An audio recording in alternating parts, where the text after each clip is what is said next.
안녕하세요, 여러분. 오늘 저는 여러분의 건강과 생명에 직결된 매우 중요한 이야기를 나눠보려 합니다. 특히 노년기에 접어드신 분들, 그리고 부모님의 건강을 걱정하시는 자녀분들은 꼭 끝까지 시청해 주시기 바랍니다. 제 이름은 안정은입니다. 현재 77세의 나이에도 외과 의사로 일하고 있습니다. 50년이 넘는 의료 현장에서 수많은 환자들을 만나왔고, 특히 노년기 건강 문제를 깊이 연구해 왔습니다. 시작하기 전에 이 영상이 도움이 될 것 같다고 생각되시면 좋아요와 구독 버튼 눌러주시고 알림 설정도 해두시면 앞으로 제가 준비하는 노년기 건강 관련 정보들을 놓치지 않고 받아보실 수 있습니다. 오늘 제가 여러분께 꼭 전하고 싶은 메시지는 바로 이것입니다. 걷기만으로는 부족합니다. 네, 충격적으로 들리실 수 있습니다. 많은 분들이 걷기만 해도 건강에 좋다, 하루 만보만 걸으면 건강해진다는 이야기를 듣고 계시죠? 물론 걷기 운동은 매우 중요합니다. 하지만 특히 노년기에는 걷기만으로는 건강을 완벽하게 지킬 수 없다는 사실을 아셔야 합니다. 제가 왜 이런 말씀을 드리는지 실제 사례를 통해 설명해 드리겠습니다. 지난해 우리 병원에 응급 환자로 실려온 박영준 씨가명는 83세였습니다. 골반 골절로 응급수술을 받게 되었는데 안타깝게도 수술 중 합병증으로 사망하셨습니다. 놀라운 사실은 박 씨가 30년 넘게 하루도 빠짐없이 걷기 운동을 해온 분이었다는 겁니다. 아침마다 공원에서 1시간씩 무려 30년간 꾸준히 걸었죠. 그런데 왜 이런 비극이 일어났을까요?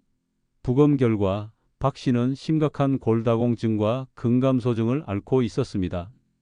걷기만으로는 근육량 감소와 골밀도 저하를 막지 못한 것이죠. 그래서 가벼운 넘어짐에도 골반이 골절되었고 수술 중 약해진 심장과 근육으로 인해 생명을 잃게 된 것입니다. 이 사례는 제게 큰 충격이었습니다. 그리고 많은 노인분들이 걷기만으로 충분하다는 잘못된 정보에 의존하고 계시다는 사실을 깨달았습니다. 그래서 오늘 노년기에 꼭 필요한 걷기 외의 필수 운동에 대해 말씀드리려 합니다. 먼저 노년기의 신체 변화에 대해 알아볼 필요가 있습니다. 왜 걷기만으로는 충분하지 않은지 그 근본적인 이유를 이해하셔야 하니까요. 여러분, 우리 인체는 나이가 들수록 자연스럽게 변화합니다. 60대부터는 매년 근육량이 12%씩 감소합니다. 80대가 되면 젊었을 때보다 근육량이 절반 가까이 줄어들 수 있죠. 균형 감각도 현저히 떨어지고 골밀도 역시 감소합니다. 특히 여성은 폐경 이후 10년 동안 골밀도가 급격히 감소하게 됩니다. 이런 변화를 막기 위해서는 걷기만으로는 부족합니다. 미국 노인의학회의 최신 연구에 따르면 걷기 운동은 심폐기능 향상에는 도움이 되지만 근육 감소나 균형 감각 저하, 골밀도 감소를 효과적으로 막지 못한다고 합니다. 보스턴 대학의 노년학 연구팀도 65세 이상 노인 1,200명을 대상으로 10년간 추적 조사한 결과 걷기만 한 그룹보다 걷기와 함께 균형 운동, 근력 운동, 유연성 운동을 병행한 그룹이 낙상 위험이 70% 낮았고 수명도 평균 3.7년 더 길었다는 결과를 발표했습니다. 저는 이런 연구 결과에 전적으로 동의합니다. 50년 넘게 의사로 일하면서 본 수많은 노인 환자들의 사례가 이를 뒷받침하니까요. 지난달 우리 병원에 입원한 김영수 씨 79세 가명의 사례를 들려드리겠습니다. 김 씨는 매일 1만 보 이상 걷는 분이셨습니다. 그런데 어느 날 욕실에서 미끄러져 넘어지면서 대퇴골 골절을 입으셨습니다. 치료 과정에서 알게 된 사실은 김 씨가 심각한 골다공증을 앓고 있다는 것이었습니다. 또한 근력 검사 결과 나이에 비해 근육량이 매우 적었습니다. 이 사례처럼 걷기만으로는 노년기에 정말 필요한 근력과 균형 감각, 골밀도를 모두 유지할 수 없습니다.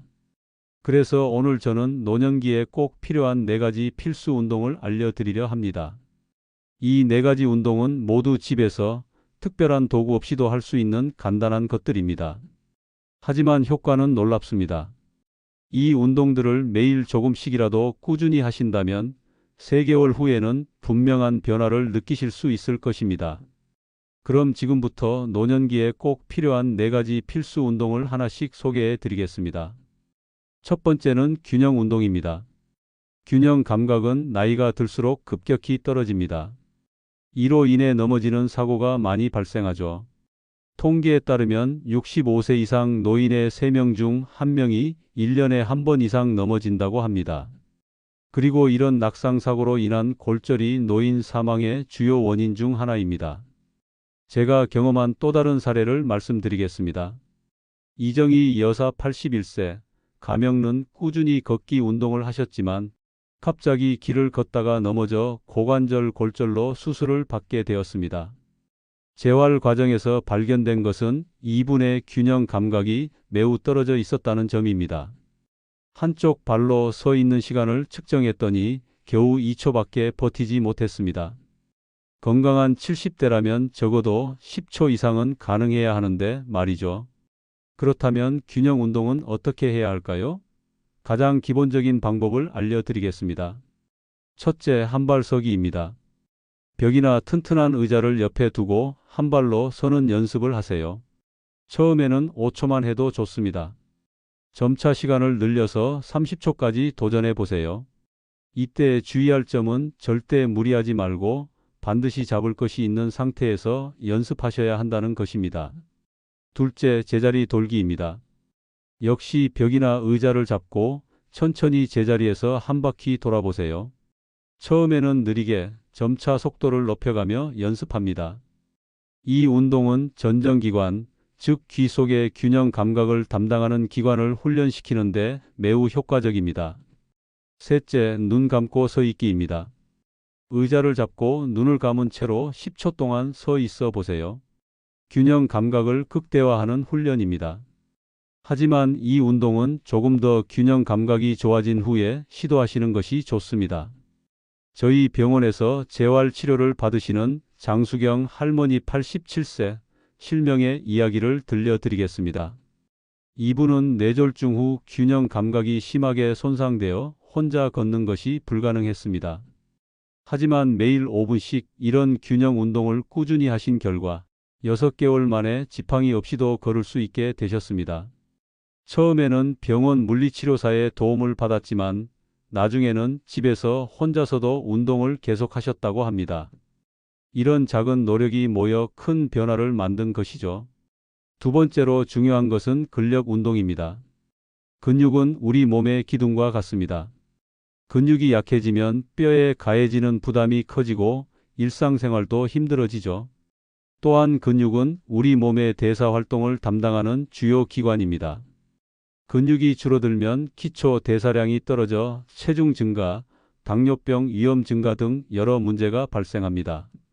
근력 운동, 특히 하체 근력 운동은 노년기에 가장 중요합니다.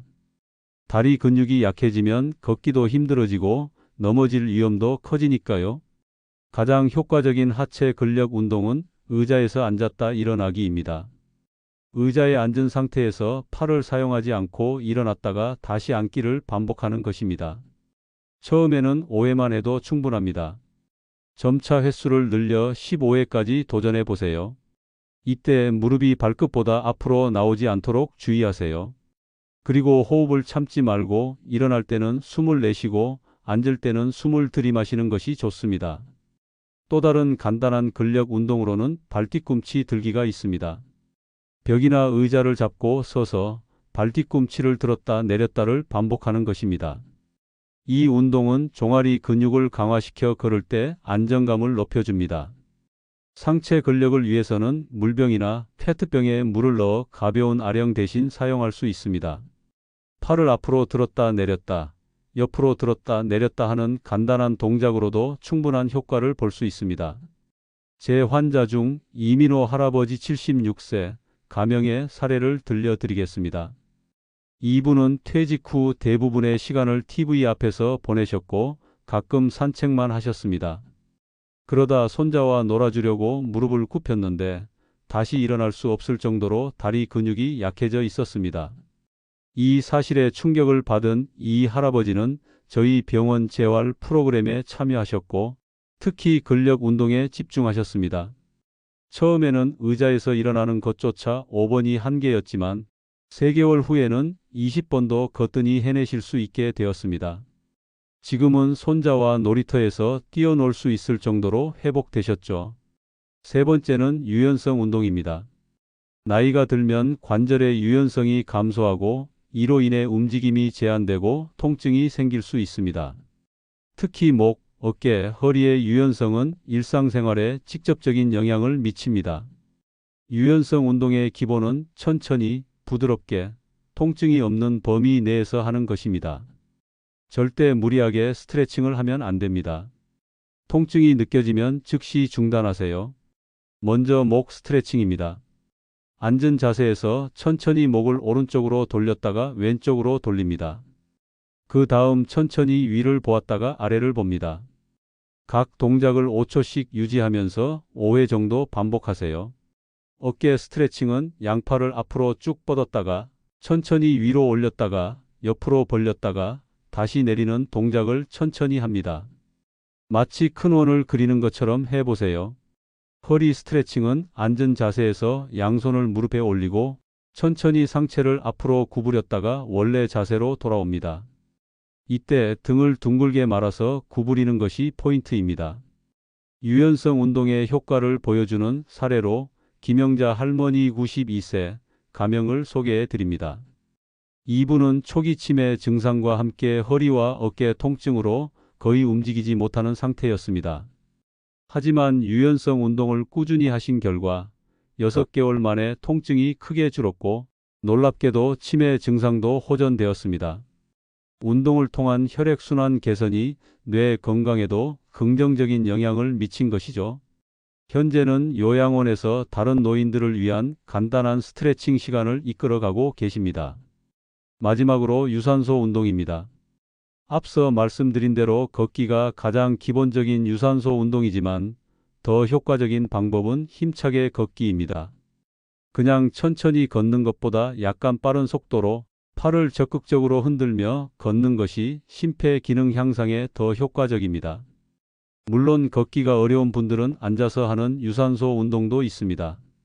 의자에 앉아서 팔과 다리를 같이 움직이는 의자 에어로빅도 좋은 방법입니다. 또는 실내 자전거를 이용하는 방법도 있습니다. 무릎에 부담이 적으면서도 심폐 기능을 향상시킬 수 있는 좋은 운동이죠. 날씨가 좋지 않거나 외출이 어려운 날에는 특히 유용합니다. 유산소 운동을 할 때 주의할 점은 자신의 체력에 맞게 강도를 조절하는 것입니다. 말하기 테스트를 활용해 보세요. 운동 중에 대화를 할 수 있을 정도의 강도가 적당합니다. 숨이 너무 차서 말을 할 수 없다면 강도를 줄이세요. 이제 이 4가지 운동을 일상에서 어떻게 실천할 수 있는지 구체적인 방법을 알려드리겠습니다. 가장 중요한 것은 꾸준함입니다. 하루에 단 5분이라도 매일 하는 것이 일주일에 한 번 1시간 운동하는 것보다 효과적입니다. 저는 환자분들께 이렇게 권유합니다. 아침에 일어나서 양치질하는 것처럼 운동도 일상의 습관으로 만드세요. 제 환자 중 박명수 할아버지 84세 가명는 이런 방법으로 운동 습관을 만드셨습니다. 매일 아침 양치질 후 5분간 균형 운동, 점심 식사 후 5분간 근력 운동, 저녁 TV 시청 전 5분간 유연성 운동을 하셨죠. 이런 작은 습관이 6개월 만에 놀라운 변화를 가져왔습니다. 혈압이 안정되고 당뇨 수치가 개선되었으며 무엇보다 삶의 활력이 되살아났다고 합니다. 하지만 운동을 할 때는 몇 가지 주의사항이 있습니다. 각 운동별로 꼭 명심하셔야 할 점을 말씀드리겠습니다. 먼저 균형 운동을 할 때는 반드시 벽이나 의자를 잡고 하세요.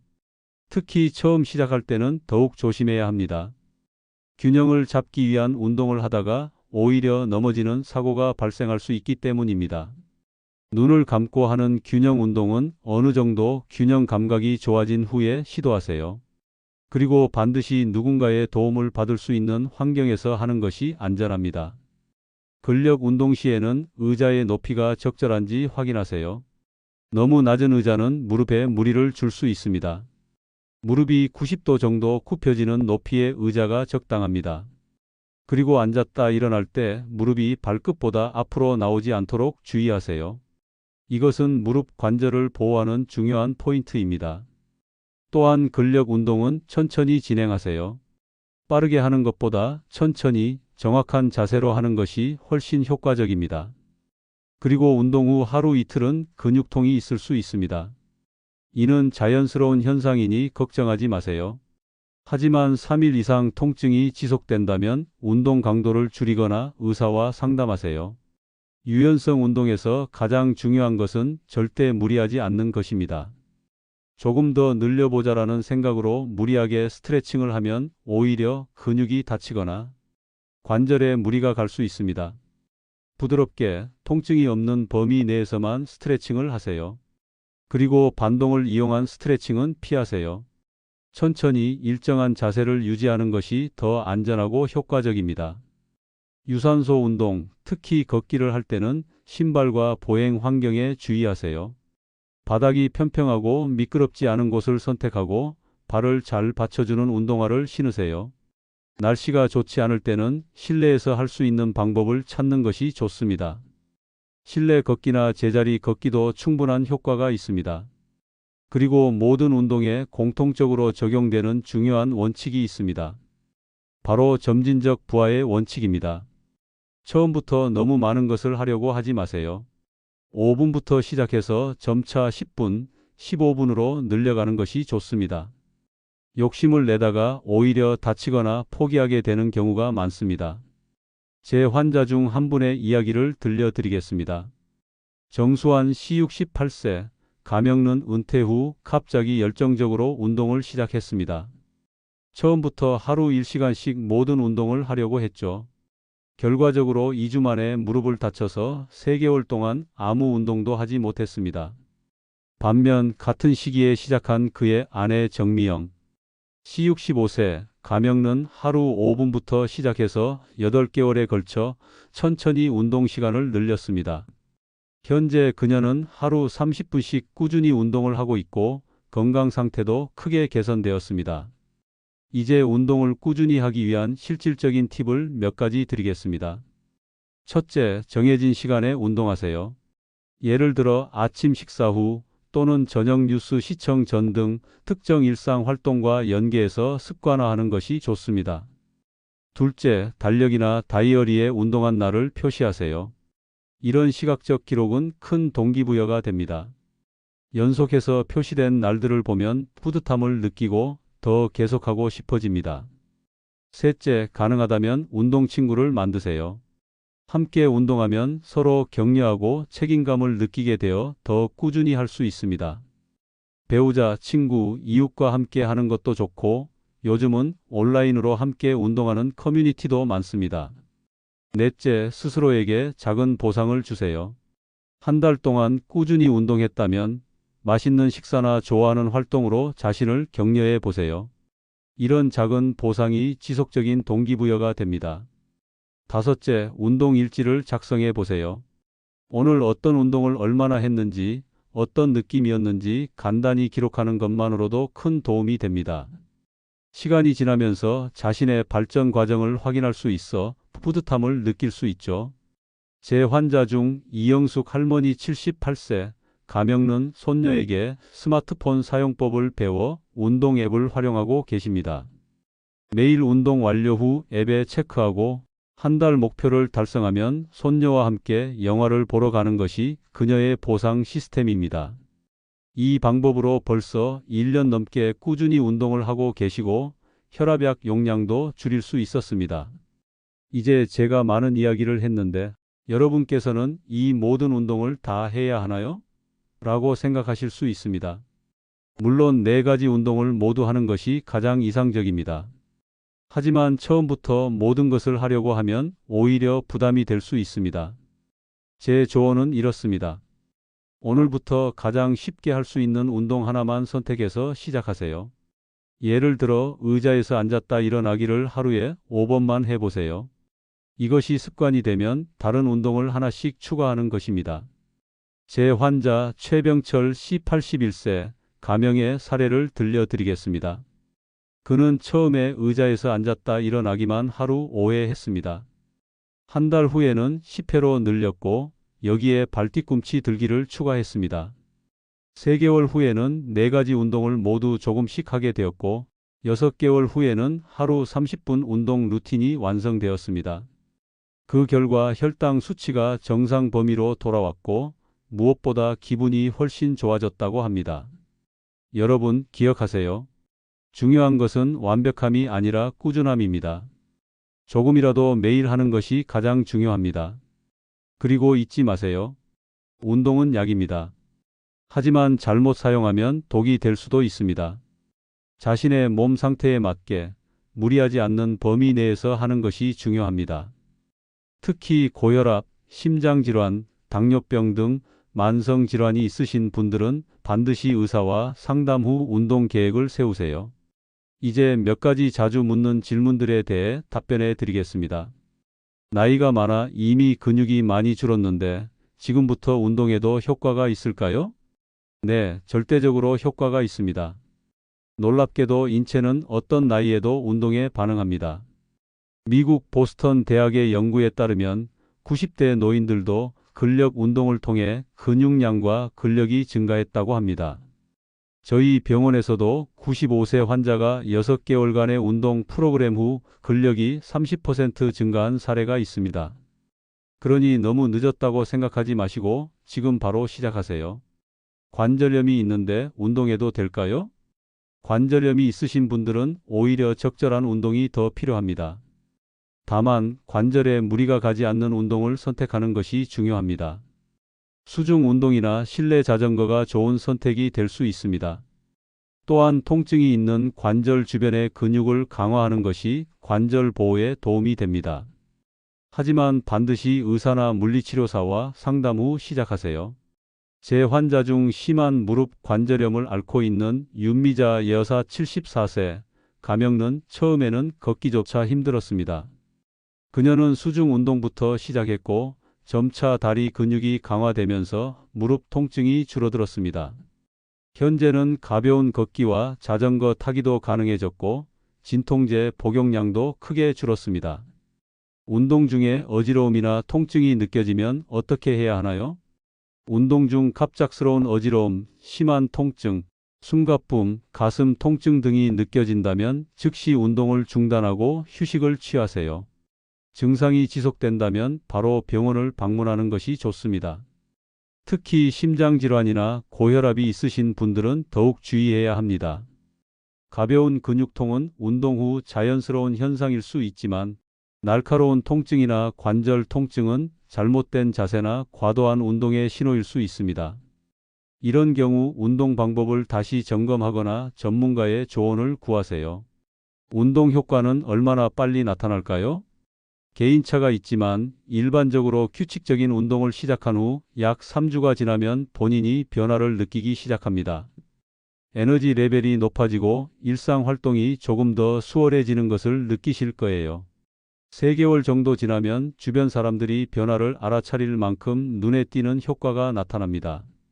자세가 좋아지고 걸음걸이가 더 힘차 보이며 얼굴색도 밝아집니다. 그리고 1년 정도 꾸준히 하시면 건강지표 혈압, 혈당, 콜레스테롤 등의 뚜렷한 개선을 기대할 수 있습니다. 저는 이 영상을 통해 특히 강조하고 싶은 것이 있습니다. 바로 지금 당장 시작하라는 것입니다. 많은 분들이 조금 더 건강해지면, 날씨가 좋아지면, 운동복을 사고 나서 등의 이유로 운동 시작을 미룹니다. 하지만 그 완벽한 시작 시점은 절대 오지 않습니다. 오늘 지금 이 순간부터 할 수 있는 가장 작은 것부터 시작하세요. 이 영상을 보시는 동안 의자에서 일어났다 앉았다를 5번만 해보세요. 그것이 여러분의 첫 걸음입니다. 제 환자 중 김정숙 할머니 84세, 가명는 제게 이런 말씀을 하셨습니다. 선생님, 1년 전에 운동을 시작했더라면 지금 이렇게 고생하지 않았을 텐데요. 그래서 저는 그분께 그렇다면 지금 시작하세요. 1년 후에 같은 후회를 하지 않도록요. 라고 말씀드렸습니다. 그리고 정말 1년 후 그분은 완전히 달라진 모습으로 제 진료실을 찾아오셨습니다. 지팡이 없이 걸을 수 있게 되었고 혈압도 안정되었으며 무엇보다 삶의 기쁨을 되찾으셨다고 합니다. 여러분도 1년 후 달라진 자신의 모습을 상상해 보세요. 더 건강하고 더 활기차고 더 행복한 모습으로요. 그 미래는 여러분이 지금 이 순간 내리는 작은 결정에서 시작됩니다. 오늘 제가 말씀드린 내용을 요약하자면 이렇습니다. 걷기는 좋은 운동이지만 노년기에는 그것만으로는 부족합니다. 균형 운동, 근력 운동, 유연성 운동, 그리고 좀 더 효과적인 유산소 운동을 함께 해야 합니다. 이 네 가지 운동은 넘어짐 예방, 근육 유지, 골다공증 예방, 심폐기능 향상 등 다양한 효과가 있습니다. 작은 것부터 시작해서 점진적으로 늘려가는 것이 중요합니다. 처음부터 완벽하게 할 필요는 없습니다. 가장 중요한 것은 꾸준함입니다. 하루 5분이라도 매일 하는 것이 일주일에 한 번 1시간 하는 것보다 효과적입니다. 마지막으로 운동은 약이라는 것을 기억하세요. 올바른 방법으로 적절한 양을 꾸준히 복용해야 효과가 있습니다. 그리고 자신의 건강 상태에 맞게 의사와 상담 후 시작하는 것이 좋습니다. 여러분, 77세의 현역 의사로서 제가 드리는 진심 어린 조언입니다. 걷기만으로는 충분하지 않습니다. 지금 바로 4가지 필수 운동을 시작하세요. 이 영상이 여러분께 도움이 되었기를 바랍니다. 질문이나 궁금한 점은 언제든지 댓글로 남겨주세요. 가능한 한 모든 질문에 답변해 드리겠습니다. 그리고 이 영상이 유익했다고 생각하시면 좋아요와 구독, 그리고 주변 분들에게도 공유해 주세요. 특히 걷기만 하고 계신 부모님이나 연로하신 친척분들께 이 영상을 꼭 보여드리시기 바랍니다. 그분들의 건강과 생명을 지키는 데 큰 도움이 될 것입니다. 다음 영상에서는 노년기 영양 관리에 대해 다룰 예정입니다. 우리 몸은 나이가 들수록 영양소 흡수율이 떨어지고 필요한 영양소의 종류와 양도 달라집니다.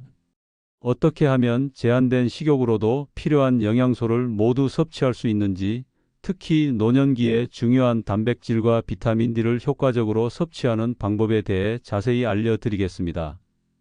알림 설정을 해두시면 새 영상이 업로드될 때 바로 알림을 받으실 수 있습니다. 건강한 노년을 위한 정보를 계속해서 나눌 수 있기를 기대합니다. 마지막으로 운동을 시작하기 전에 반드시 자신의 건강 상태를 고려하고 가능하다면 의사와 상담 후 시작하시기 바랍니다. 이 영상에서 제공하는 정보는 일반적인 지침일 뿐 개인의 특수한 건강 상태나 질환을 고려하지 않았다는 점을 기억해 주세요. 여러분의 건강하고 활기찬 노년을 진심으로 응원합니다. 안정은 박사가 함께 하겠습니다. 감사합니다. 건강한 노년은 오늘 시작하는 작은 습관에서 비롯됩니다. 지금 바로 시작하세요. 여러분은 할 수 있습니다.